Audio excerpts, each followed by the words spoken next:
Nothing can isolate the account of two men whose passings are a decade separated, yet caught in the 890 feet of water at Boseman's Cavern in South Africa. Dave Shaw and Dion Drve never met. You can't recount small-time story without the other. Dave Shaw was an Australian carrier pilot, flying for Cathay Pacific. He was likewise an enthusiastic cavern jumper in light of the fact that Dave was flying universally. He had the option to pass on routinely at plunge destinations all around the world. One of these plunge locales was a site called Kamati Springs, which was an old asbestos mine, which was transformed into a profound cavern jumping site and run by where Shirley Dave and Ware became companions and frequently plunged together. The pair had a similar love and commitment to profound cavern plunging. Dave Shaw likewise enjoyed setting new records, utilizing his chain shut circuit rebreather. In 2004, Dave and Ware concluded they would establish another profundity record for a shut circuit rebreather by plunging to 271 meters or 890 feet in Bosman's cabin. Bosman's means Bushman's frame in December 1994, sometime before Dave Shaw and where Shirley passed on from. Bosman's sliced Nuno Gomez had endeavored to arrive at the lower part of the 890-foot, 271-meter cave, involving an open-circuit framework. In 1996, Nuno Gomez set the world profundity record in the cavern, reaching as far down as possible at 927 feet, or 282 meters. So far, rebreathers had not been used to jump so profound. To be fair, there weren't many cases of any hardware or individuals plunging so profound. Where most likely commented that more men had been in the global space station. Nuno Gomez had utilized an open-circuit framework to finish his plunge. An open-circuit framework is a scuba unit that holds air or gas for the jumper to take in, and when the jumper breathes out, the gas is delivered into the climate and escapes. And open circuits, assuming you take a gander at most standards scuba plunging units, you are taking a gander at an open circuit framework, a rebreather. On the other hand is a shut circuit framework, where the gas that is inhaled out is recycled once more into the framework. The carbon dioxide is cleaned or eliminated utilizing a channel that retains CO2. Obviously, the jumper has then breathed out and spent the oxygen in the breath he breathes out. Thus, the framework has a gas chamber of oxygen, which is then added once more in with the general mishmash to adjust the oxygen levels as the jumper takes his next breath. The net impact is that a jumper on a shut-circuit rebreather will successfully utilize less gas containers, and you will likewise not discharge any air pockets. Shut-circuit rebreathers are famous with submerged movie producers, since they don't need to fight with bubbles impeding their shot. How this affected these profound cavern jumpers is that they didn't have to convey as quite a large number reinforcement or stage gas chambers into the cavern. When Nuno Gomez completed his record-breaking jump, he utilized 54 liters of air, assuming a normal 10-liter plunge chamber holds 20 liters of air, that is 27 chambers, only for Nuno Gomez, and excluding his help jumpers. By contrast, when Dave Shaw plunged to the lower part of Boston's Cut in 2005, he utilized 5,800 liters of gas, that is around 3 chambers. Now, this is significant in light of the fact that gas approaches time. When you jump to those profundities, you really want to do decompression stops on the way up there. Longer you spend at profundity, the more you really want to take coming up to the surface. Simply the sheer coordinated factors of setting 27 chambers at different stages or profundities is an accomplishment unto itself. In addition to, there would be some of extra chambers for good measure. For Dave Shaw, he could essentially convey 3 chambers himself submerged. Not to say that he did. He actually had stage chambers set at different profundities. However, what it implied is that he could stand to spend somewhat longer at the base than Nuno Gomez did, regardless not need as much gear as Nuno. Invalid To his temperament of pushing the envelope of time and profundity, Dave Shaw arrived at the lower part of the cavern. Realizing he had a tad of free time, he chose to investigate truth. He didn't take well before he seen something in the cavern that he right away perceived, and I have most likely sent a shudder down his spot in December 1994, when Nuno Gomez first endeavored his record-breaking jump. Misfortune struck during a training plunge. Dion Drve was a 20-year-old jumper for certain 200 plunges added to his repertoire. He had been eager to be welcome to help on this record-breaking endeavor. As a help jumper would be situated at a specific profundity to assist with working with strategies like setting stage chambers, hand off messages from jumpers, and aid a crisis. It's felt that he probably shut down due to a development of carbon dioxide. This could happen when a jumper overstrives, maybe buckling down conveying chambers into the cavern. Towards the finish of the plunge, the jump chief did a head count and saw one jumper was absent. He went marginally more profound to check and saw a light blurring into the profundities. He pursued the light down briefly, just to understand that the light was blurring quicker than he was acquiring. It must be a chilling snapshot of acknowledgement when you go with a choice that to pursue a jumper into the profundities of a cavern is most likely going to kill both of you.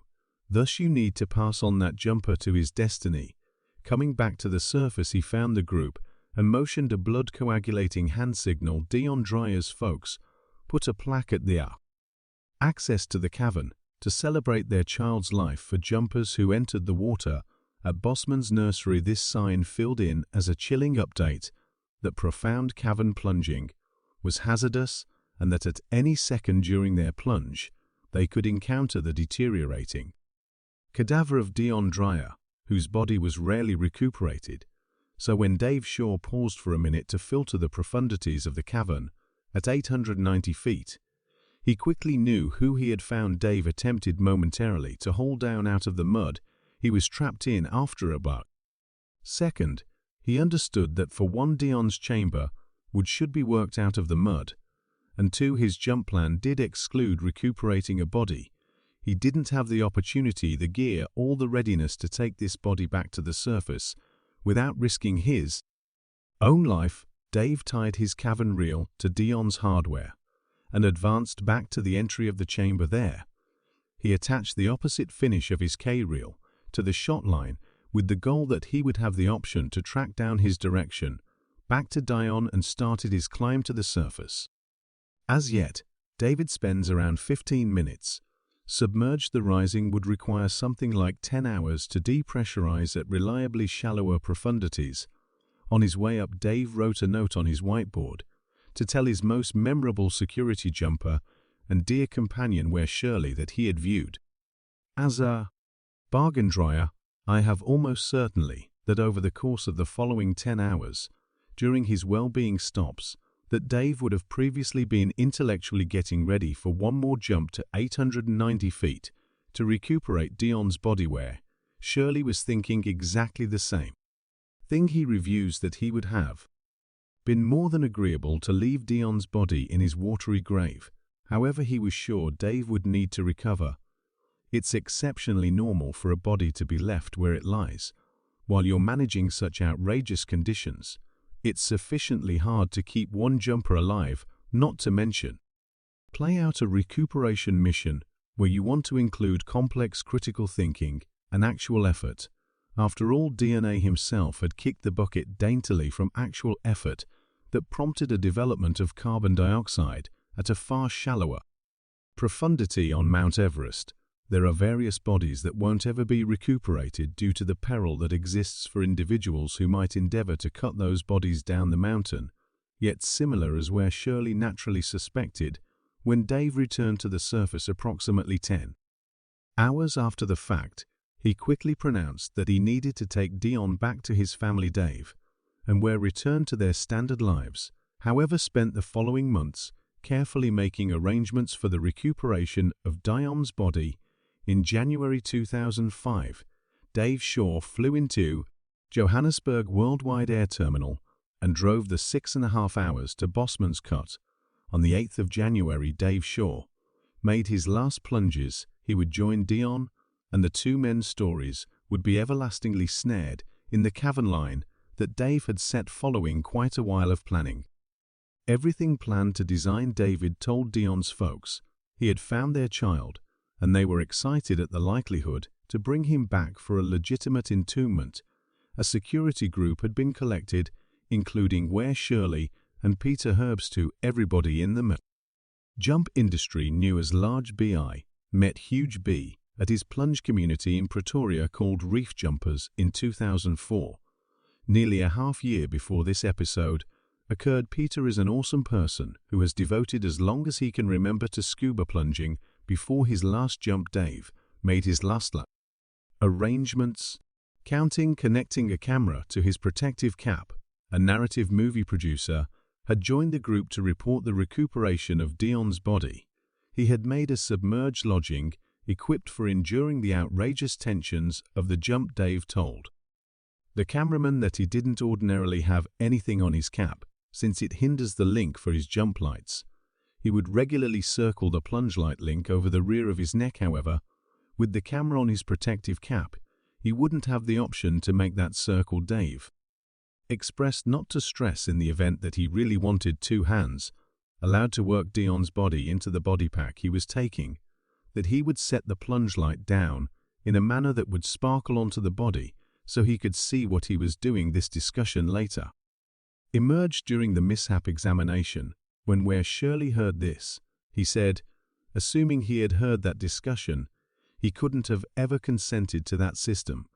Following 10 minutes slipping into the cavern, Dave showed up at Dion's body and quickly starts persuading Dion Chamber out of the mud and fighting his body into the potty sack. Dave and Ware had drilled this submerged at Kamati Springs, where Ware had played a dead cadaver, and Dave recuperated Ware's body. However, something surprising happened. The body started to float when Ware and Dave had talked with scientific specialists. The concurred agreement was that following 10 years, submerged, the body would have been totally deteriorated, leaving just a skeleton which is adversely light. Its 6 fighting an extra weight into a body pack is simpler than battling against a body that is attempting to drift away from you at such profundities. For each moment of jumper ranges at the base can bring about them adding 1 more hour of decompression to their rising. Currently under such pressure, you can envision each moment that Dave spent attempting to cross Dion's drifting body into the body pack probably felt like our own. This is when Dave put down his jump light and became zeroed in on getting Dion's body into the sack. He in the long run succeeded. However, 4 deadly issues had previously been gotten underway. Mishap agents frequently discuss the demise, winding in many mishaps. The ultimate result is normally the aftereffect of a few issues that are intensified by each other in outrageous conditions like this, where stress is now incorporated into the circumstance. One little issue can immediately become an exceptionally enormous issue. A few little issues, all occurrence simultaneously, can mean ruin, and that is precisely exact thing occurred in Dave Shaw's last minutes. Regardless of how encountered the jumper is, at Profundity they will likewise need to fight with nitrogen narcosis. Nitrogen narcosis is a neurological impact that jumpers portray as taking care of. Like you brought down a martini, the further you go, the more martinis you need to fight with. At the profundity that Dave was plunging, he would have previously made up for this by diminishing how much nitrogen and supplanting it with helium. Regardless, the impacts of nitrogen would have been inebriating, similarly as drinking a brew. We, as a whole vibe, that we can stretch the limits somewhat farther than we most likely ought to, and presently, to make matters more awful, the link for Dave's plunge light became snared with the jump line. Truth be told, the body sack, the plunge line, and Dave's light had all become entrapped in the video recuperated from the camera on Dave's head. You can plainly see that Dave is attempting to unwind the cavern reel. He even takes out a sharp edge to cut the line, yet despite the fact that the idea was there, he never cut the line between the prior pressure of the outrageous plunge. the actual effort of battling Dion's body into the body sack, the nitrogen, Narcosis, and presently having become entrapped with Dion's body, the passing winding was finished. Dave's breathing became worked and irregular until he took his last breath at the principal well-being stop where Shirley's battle for endurance was simply beginning. Where had been sitting tight for Dave to arise with Dion's body, the arrangement was to then move the body to the following security jumper, while Dave started his long series of decompression stops after a few time and sat back that Dave had distributed to be at the base to recover Dion's body. Ware became anxious that something wasn't correct. David told Ware not to come any more profound, except if he motioned for help. The sign never came yet.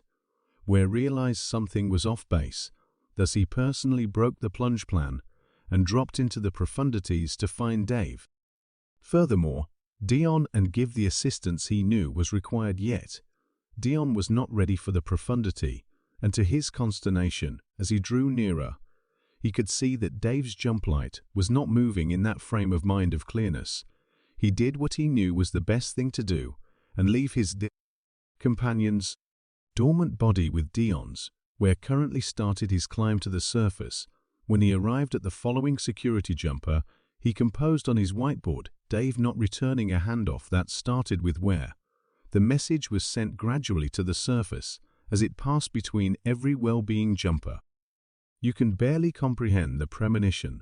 They probably felt what had begun as an unassuming mission to recuperate a neglected jumper would now end in misfortune. Ware was presently recalculating his decompression shuts down. These estimations had been arranged out for a really long time and were currently changing quickly. Submerged, modifying such a severe jump plan submerged would be upsetting. Ware would, without a doubt, have been managing nitrogen narcosis and the heart-beating loss of an exceptionally dear companion whose body currently lay in a cloudy grave meters away. He climbed to his next well-being stop and gave a record with refreshed estimations to the following security jumper.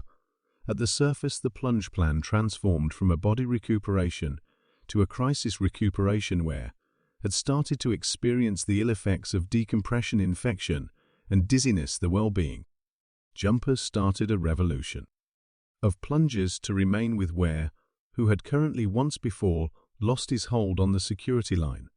Fortunately, he had warded off the dizziness and recaptured his grasp. However, his condition was rapidly disintegrating, and he needed to depend increasingly more on well-being jumpers. Settling on choices for him, he began to get sick and started to hurl each time a security jumper moved him from one profundity nearer to the surface. For the following decompression stop, he would dry hurl and verge on passing out. Then a torment shot through his leg. When he got to the surface, he had skirted his last security stop. In light of the fact that the help jumpers felt he wouldn't live, assuming he passed out submerged, he was immediately taken to the on-location recompression chamber. Throughout the next few months, Ware would have numerous hyperbaric medicines in a recompression chamber and never completely recuperate as the plunge locales. Someone got together their stuff and started to scatter. A last jump was wanted to recuperate the stage chambers that stayed on short lines down to 150 meters. Peter Hurst, enormous B, remained behind for a couple of days with the police jumpers on location to recuperate this gear. As large B climbed from the plunge, the police jumpers inquired as to whether he had seen the bodies. He was shocked to hear that, as he had pulled up the lines, both Dave and Dion's bodies were as yet joined to the lines, and they were currently sitting under a shade at 20 meters 60 feet, and could undoubtedly be recuperated. Large B had not seen the bodies float frightfully past him as he worked at profundity to recuperate the well-being gear. Huge B then, at that point, made a last jump to recuperate the collections of Dave and Dion, whose life, demise, and story would be trapped for eternity.